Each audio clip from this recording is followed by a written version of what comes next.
जय श्री हरि।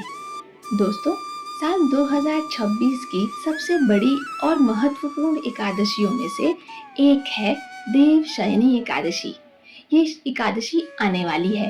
यह सिर्फ एक व्रत नहीं है, बल्कि वो पवित्र दिन है जब सृष्टि के पालनहार भगवान श्री हरि विष्णु अगले 4 महीनों के लिए योग निद्रा में चले जाते हैं और इसी के साथ चतुर्मास की शुरुआत होती है। आज के इस वीडियो में हम जानेंगे कि साल 2026 में देवशयनी एकादशी का सही तारीख क्या है, पूजा का शुभ मुहूर्त, व्रत के नियम और वो पौराणिक कथा जिसे सुने बिना यह व्रत अधूरा माना जाता है। तो वीडियो को अंत तक जरूर देखिएगा और अगर आप चैनल पे नए हैं तो अभी सब्सक्राइब करके जुड़ जाइए हमारे साथ इस आध्यात्मिक यात्रा पर।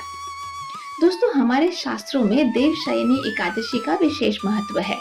देवशयनी एकादशी को महा एकादशी, थोली एकादशी, हरिदेव शयनी, पद्मनाभा शयनी तथा प्रबोधिनी एकादशी भी कहा जाता है। पुराणों के अनुसार इस दिन से भगवान विष्णु राजा बलि के द्वार पर पाताल लोक में 4 महीने निवास करने जाते हैं। इन 4 महीनों में भगवान के सोने के कारण शादी ब्याह, मुंडन, जनेऊ या गृह प्रवेश जैसे सभी मांगलिक और शुभ कार्य रोक दिए जाते हैं। हालांकि इस समय भक्ति, ध्यान, दान और मानसिक शुद्धि के लिए सर्वोत्तम माना जाता है।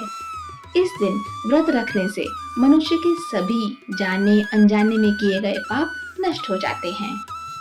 चलिए अब बात करते हैं कि इस साल की सही तारीख और शुभ मुहूर्त की। इस साल तिथियों के फेरबदल को लेकर भ्रमित न हो, नोट कर लीजिए। एकादशी तिथि 25 जुलाई 2026 दिन शनिवार। इस दिन व्रत रखा जाएगा। एकादशी तिथि प्रारंभ होगी 24 जुलाई रात 11:21 से और एकादशी तिथि की समाप्ति होगी 25 जुलाई रात 9:15 बजे। व्रत खोलने यानी व्रत पारण का समय रहेगा 26 जुलाई यानी रविवार को सुबह 5:39 से 8:24 के बीच।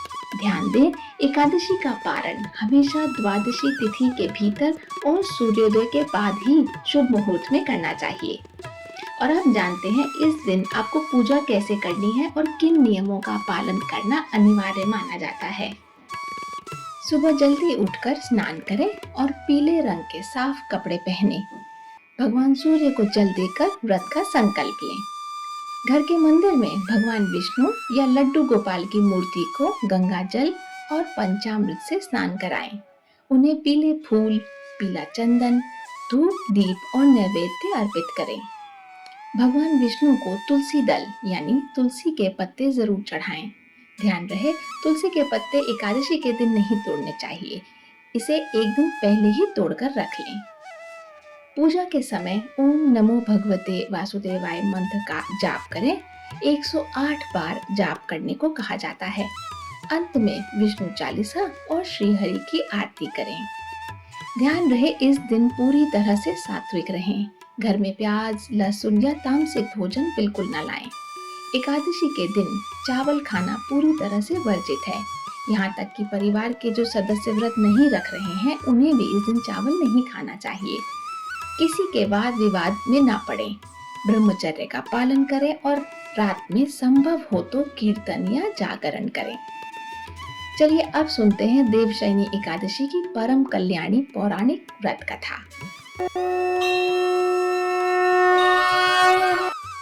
धर्मराज युधिष्ठिर ने कहा, हे केशव, आषाढ़ शुक्ल एकादशी का क्या नाम है? इस व्रत के करने की विधि क्या है और किस देवता का पूजन किया जाता है? श्री कृष्ण कहने लगे कि हे युधिष्ठिर, जिस कथा को ब्रह्मा जी ने नारद जी से कहा था वही मैं तुमसे कहता हूँ। एक बार देवर्षि नारद जी ने ब्रह्मा जी से इस एकादशी के विषय में जानने की उत्सुकता प्रकट की। तब ब्रह्मा जी ने उन्हें बताया, सतयुग में मानधाता नामक एक चक्रवर्ती सम्राट राज्य करते थे। उनके राज्य में प्रजा बहुत सुखी थी, किंतु भविष्य में क्या हो जाए ये कोई नहीं जानता। अतः वे भी इस बात से अनभिज्ञ थे कि उनके राज्य में शीघ्र ही भयंकर अकाल पड़ने वाला है। उनके राज्य में पूरे 3 वर्ष तक वर्षा न होने के कारण भयंकर अकाल पड़ा। इस अकाल से चारों ओर त्राही त्राही मच गई। धर्म पक्ष के यज्ञ, हवन, पिंडदान, कथा, व्रत आदि में कमी हो गई। जब मुसीबत पड़ी हो तो धार्मिक कार्यों में प्राणी की रुचि कहाँ रह जाती है। प्रजा ने राजा के पास जाकर अपनी वेदना की दुहाई दी। राजा तो इस स्थिति को लेकर पहले से ही दुखी थे। वे सोचने लगे कि आखिर मैंने ऐसा कौन सा पाप कर्म किया है जिसका दंड मुझे इस रूप में मिल रहा है। फिर इस कष्ट से मुक्ति पाने का कोई साधन करने का उद्देश्य से राजा सेना को लेकर जंगल की ओर चल दिए। वहां विचरण करते करते एक दिन वे ब्रह्मा जी के पुत्र अंगिरा ऋषि के आश्रम में पहुंचे और उन्होंने साष्टांग प्रणाम किया। ऋषिवर ने आशीर्वाद उपरांत कुशल क्षेम पूछा। फिर जंगल में विचरने व अपने आश्रम में आने का प्रयोजन जानना चाहा।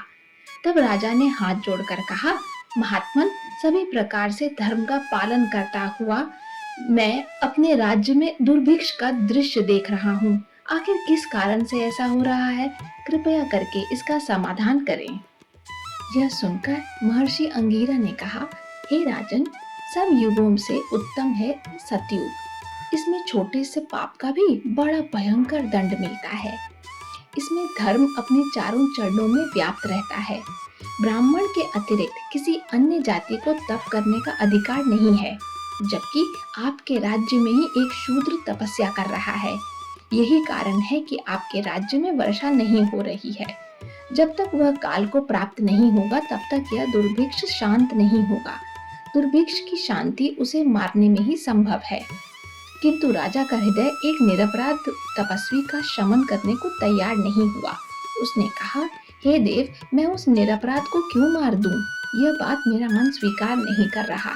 कृपा करके आप कोई और उपाय बताएं। महर्षि अंगिरा ने बताया, आषाढ़ माह के शुक्ल पक्ष की एकादशी का व्रत करें। इस व्रत के प्रभाव से अवश्य ही वर्षा होगी। राजा अपने राज्य की राजधानी लौट आए और चारों वर्णों सहित पद्म एकादशी का विधि पूर्वक व्रत किया। व्रत के प्रभाव से उनके राज्य में मूसलाधार वर्षा हुई और पूरा राज्य धन धान्य से परिपूर्ण हो गया। ब्रह्म वैवर्त पुराण में देवशयनी एकादशी के विशेष महात्म्य का वर्णन है। इस व्रत से प्राणी की समस्त मनोकामनाएं पूर्ण होती हैं। तो दोस्तों, ये थी देवशयनी एकादशी की पूरी जानकारी और व्रत कथा। इस पवित्र दिन भगवान विष्णु की आराधना करें, दान पुण्य करें और अपने जीवन में सुख समृद्धि लाएं। कमेंट बॉक्स में श्री हरि या नमो भगवते वासुदेवाय लिखना बिल्कुल ना भूलें। यदि आपको यह वीडियो मजेदार लगी हो तो अपने दोस्तों और परिवार के साथ जरूर शेयर करें ताकि वे भी इस दिन का लाभ उठा सकें। मिलते हैं अगले वीडियो में एक नई धार्मिक और ज्ञानवर्धक जानकारी के साथ। तब तक के लिए नमस्कार। जय श्री कृष्ण।